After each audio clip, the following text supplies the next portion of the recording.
So we have changed the crimping dies. So now we have 10, 16 and 25 square millimeter. And now we will crimp a wire ferrule with 16 square millimeter for a short circuit proof cable.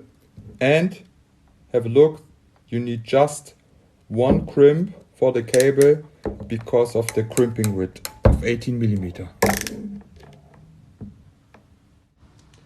So we want to talk about a little trick, this lever here. Yeah, if you making a wrong crimp and for example like this, and you hear the ratchet and you want to relocate it, you can open the plier. If you push this little lever, the plier opens and then you can take out the cable, put it again to crimp it.